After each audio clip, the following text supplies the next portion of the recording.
Kitchens in 2026 are getting quieter. And that's not because people stopped caring or suddenly they became afraid of making colorful decisions. It's because they've lived with enough kitchens now to understand what actually helps and what just looks impressive for a little bit, just a little while. For years, kitchens were designed like showrooms. Bright, high contrast, hyper-polished spaces meant to wow people who don't actually live there. Oh my God! Wow! And visually, that worked. But what I'm seeing now is homeowners asking a much more honest question. Instead of, is this bold enough? They're asking, will I still like this when I'm tired and hungry and standing here at night trying to figure out dinner? And that question changes everything. One of the clearest shifts is away from ultra bright, ultra clean kitchens. Not white kitchens across the board, but kitchens that just feel aggressively pristine. Spaces where every fingerprint feels like a personal failure.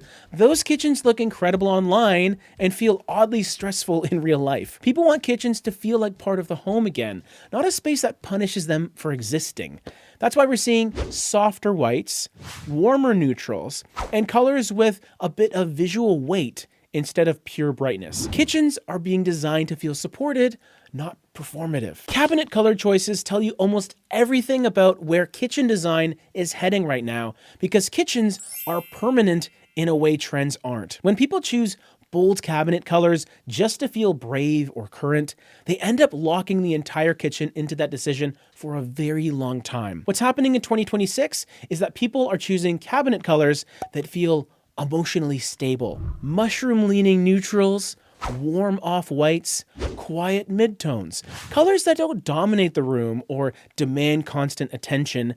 These choices aren't boring either, they're just flexible. You can change hardware, lighting, stools, even countertops later on, and the cabinets don't suddenly feel like they belong to a different version of your life. Kitchens that age well don't rely on cabinet color for personality. They build it through layering, materials. And that restraint, whether people realize it or not, almost always reads as confidence. Sampling colors matters more than people realize, especially in kitchens, because this is the room where lighting, materials, the time of day collide the hardest. This is usually the point where someone says they tested a color, which often means they painted a small square on the wall, glanced at it once, and called it done. Kitchens don't work like that. Morning light, afternoon light, evening light, warm bulbs, under cabinet lighting, all of it changes how a color behaves.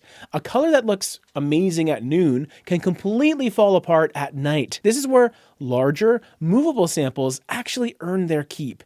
And being able to move a sample around the kitchen, hold it next to cabinets, counters, and backsplashes, and live with it over several days gives you information a tiny swatch never will. Especially in kitchens where regret is expensive, testing smarter instead of faster makes a real difference. Sampling colors matters more than people realize, especially in kitchens, because lighting and materials change constantly throughout the day. This is why tools like Samplize are actually useful here. Large peel and stick samples let you test real colors from brands like Benjamin Moore, Sherwin-Williams, even Farrow & Ball without committing to gallons and gallons of paint. You can move them around, see how they behave next to cabinets and countertops, and pay attention to how they look at night, which is when kitchens really get used. You're not guessing based on a tiny chip. You're seeing the color in context. I'll link Samplize below, today's sponsor, if you want an amazing way to test colors properly before making a permanent decision. Another major shift is how people are handling contrast.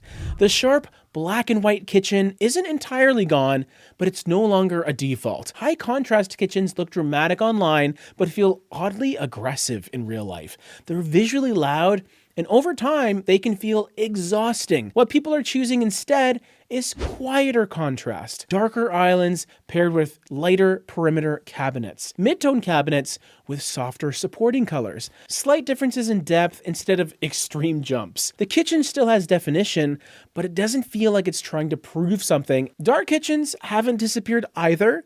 They've just matured a bit.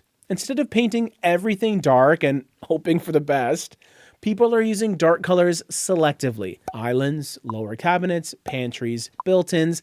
Used this way, dark colors ground the kitchen and add confidence without turning it into a full-on cave. Dark paint doesn't fail because it's dark, it fails because people panic and overcommit. Restraint does a lot of work here. One of the biggest reasons kitchen colors are changing has nothing to do with trends and everything to do with how kitchens feel at night. Kitchens aren't just daytime spaces anymore. They're evening spaces. They're social spaces. They're where people end up standing around after dinner talking about nothing. Colors that look fine during the day but collapse under warm evening lighting are getting rejected quickly. Cooler, flatter colors really struggle in this environment. Colors with depth, ones that can hold warmth without turning yellow or muddy, they feel better to live with long term. This is why some safe colors are quietly falling out of favor. They don't misbehave, but they also don't support how people actually use their kitchens now. Materials are also driving more decisions than ever. Paint isn't being chosen in isolation, it's being chosen in response to countertops, backsplashes, and floors, even adjacent rooms. Kitchens are layered spaces now. Stone, wood, metal, texture all happening at once. Overly yellow neutrals and overly cool grays really struggle because they don't adapt well. The kitchens that feel the most successful are the ones where paint supports the materials instead of competing with them. There's also a subtle emotional shift happening. There's less pressure for kitchens to feel cheerful and bright at all times. People are okay with kitchens feeling calm, grounded, even slightly moody. Not depressing, just real. The kitchen doesn't need to perform happiness. It needs to support daily life and reality. And that mindset changes everything. The kitchens people are happiest with in 2026 aren't the ones that impress guests. They're the ones that quietly do their job without making you think about them too much. And honestly, that's the highest compliment a kitchen can get.